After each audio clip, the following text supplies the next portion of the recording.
we got some changes, and some of these changes, ladies and gentlemen, are a little controversial. I've been getting into some debates on Twitter about some of these hot fixes, and I don't know for sure, obviously, but I would suspect that these are probably some of the last changes we're going to see before the end of the season. So after these changes, I think the game is pretty much going to be settled.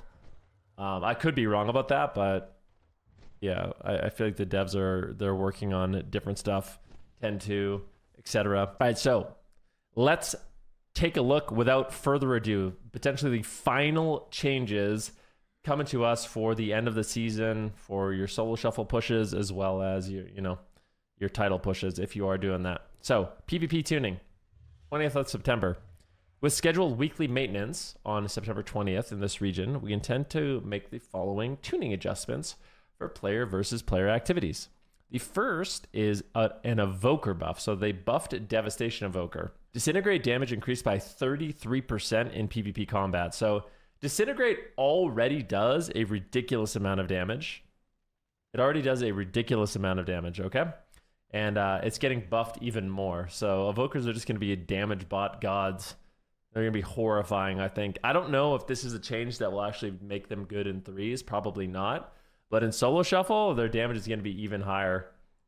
Devastation's killing power outside of cooldowns is lower than we'd like, so we're increasing Disintegrate damage further to help Devastation in PvP. In future patches, we would like to further expand on this effort and move damage out of Dragon Rage and into different areas. Okay, maybe it's for preservation as well. I mean, I guess it is for preservation. But yeah, interesting. Next up, we have a Discipline Priest change. Discipline Priest.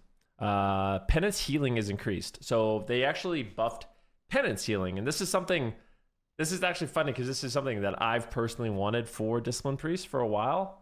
I feel like you actually have pretty good, like disc is pretty good overall. The one thing that I don't like about it is I feel like when you want to commit your penance defensively, it doesn't feel very rewarding. The healing is quite low, and I don't know if this is going to be enough of a change to really move the needle for Discipline, but it's certainly a sizable buff. It's like an extra 20% healing. So that is nice. After that, we have Shaman. Okay, so they made some changes to Shaman. We have Riptide and Healing Stream getting buffed. So for Restoration Shaman, they buffed Riptide healing further. I guess they feel like Restoration Shaman has fallen behind a little bit, as well as Healing Stream Totem healing. So not only does Healing Stream heal a little bit more, just a little bit, Riptide also heals a good amount more. So some good changes to Restoration Shaman's instant healing, making them potentially a little bit more viable. Then we have Elemental. A Volcanic Surge now increases the damage of Lava Burst by 45%, was 55, and Lightning Bolt / Chain Lightning by 50 was 35. So they moved some of the damage out of Volcanic Surge and Lava Burst and gave it to Lightning Bolt. So that, that cheese Elemental Shaman spec, where they would, commit Sky Fury, Primordial Wave, Unused Trinket, Ascendance, and they'd hard cast a Lava Burst and then one-shot your entire team. Yeah, so that is... It's not cheese, it's fun. Hey, just because it's fun doesn't mean it's not cheese. And just because it's cheese doesn't mean it's not fun. Like when I was growing up, I loved grilled cheese sandwiches, but it's cheesy. It can get real cheesy, and that's exactly what that build was. It was a cheese build. So I don't know. They toned it's not even. I mean, it's still gonna work. It was such an overkill on damage. I feel like it's still gonna be just as OP. All right, and now for the final change, and this is perhaps the most controversial change of them all. That's why I saved the best for last. Is Warlock Affliction. Unstable Affliction's backlash damage is increased by 35%. Almost a 40% buff on Affliction Warlock's backlash damage, which is very, very high. At a certain point, dispelling UA will just be a one-shot. Yeah, it's gonna be crazy, guys. It's gonna be crazy. What is the backlash damage? Backlash is a dispel. Yeah, so when you dispel UA. So I was getting into a little bit, just to expand on this topic a little bit. I was defending Affliction Warlocks a little bit. So I want to make it, before I show you guys what I said, I want to make it known.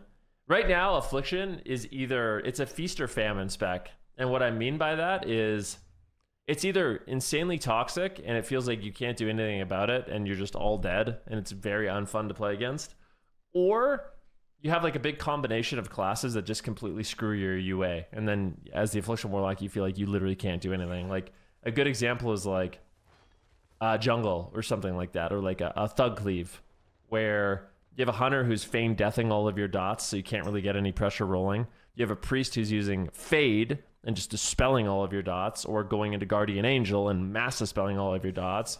And they have a rogue that can cloak it off, or a monk that can diffuse it, or a demon hunter that can reverse it. You know, there's just so many things that completely screw UA's damage.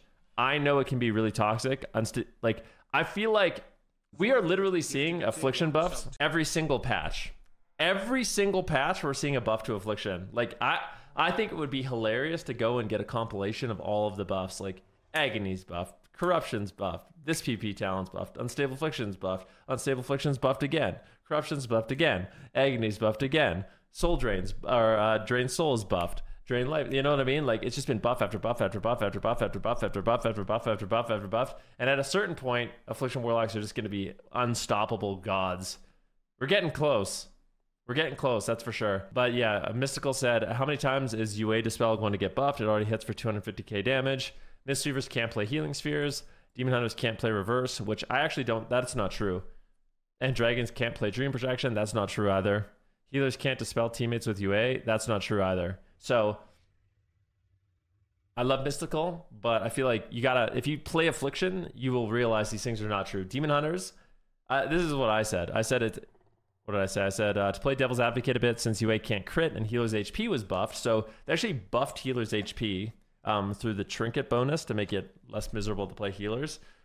Evokers can Dream Project. You can actually, as an Evoker, Dream Project 3 UAs right now, which is crazy. You do have to commit an Obsidian Scales and like a time dilation, but if your entire team is fully dotted with UA, double Soul Rot, you know, Corruption, everything, it is not a bad trade to Dream Project with Scales and time dilation and literally remove every dot in the game. You know what I mean? And you can do the same thing with a Demon Hunter, where you can use Blur and Glimpse and Reverse. So, and these are like big saves. People were not happy that I said that. They're like, oh, why should I have to commit multiple cooldowns? Well, it's like, yeah. But you also need Renewing Blaze. That's 3 CDs. It is 3 CDs, but okay. So it is 3 CDs. You're right. But let's take a look. Like, let me show you guys what you have to do on an Affliction Warlock to actually get that damage rolling. Okay? Like, sure, you're committing 3 1-minute cooldowns, but at the same time, you are mitigating longer than 1-minute cooldowns on Affliction. Like, if you time it right, cast UA, that's crazy. I mean, it's not just UA though. So, okay. Let me explain to you guys how it works. Affliction Warlocks, believe it or not, they have cooldowns too. I know it's crazy. Like, UA, Corruption, and Agony, you know, that's it's not that scary. If just these 3 dots are rolling, it's not that scary. Truth be told. They don't really need to dispel that. Like, this damage is not that threatening.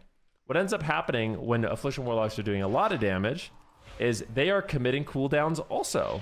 So they are also using their 1-minute cooldown Soul Rot, and they are also using their 40-second cooldown Phantom Singularity, and they're also using their Soul Swap, which is a 30-second cooldown, swapping those dots, and then they're also committing a 2-minute Dark Glare. So they're also using lots of 1-minute cooldowns, 40-second cooldowns, 2-minute cooldowns, and when they do all of that, and they set up their damage over the course of 30 seconds, and you can just press one button to remove it all, it is a very unfun experience.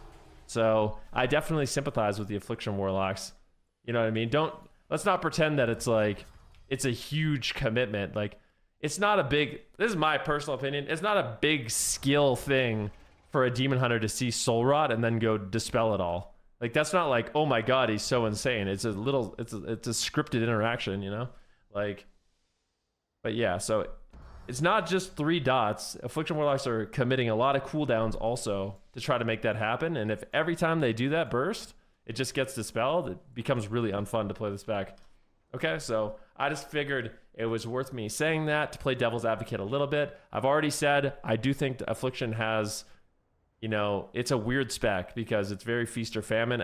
Against some things, it's so unfun to play against Affliction because you feel like you can't do anything. But on the flip side, there's so many classes that hard counter Affliction right now. It's crazy. So I don't really know. But I do worry.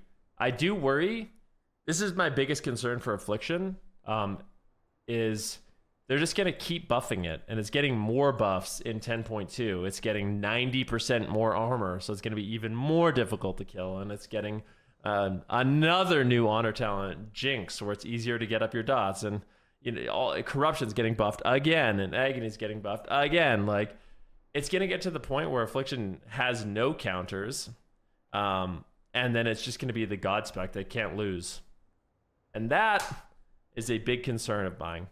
To be honest, big concern of buying is Affliction just becomes a spec that just is gonna kill your whole team. It's gonna be the most unfun thing ever to fight against ever, because it's getting even more damage buffs, which is kind of insane to think about. In addition to that, doubling its armor, which is very strong. So that's my thoughts on the Affliction change. I don't know. I'm not sure. We'll see. I just can't believe how many times Affliction is getting buffed. But yeah, it'll be interesting. Disc getting some positive changes. Restoration Shaman getting some positive changes. Warlocks going crazy. And Evoker's going to be getting some buffs. So that's the changes. That's probably going to be the last of the season. So with that information in mind, I guess we'll see what happens.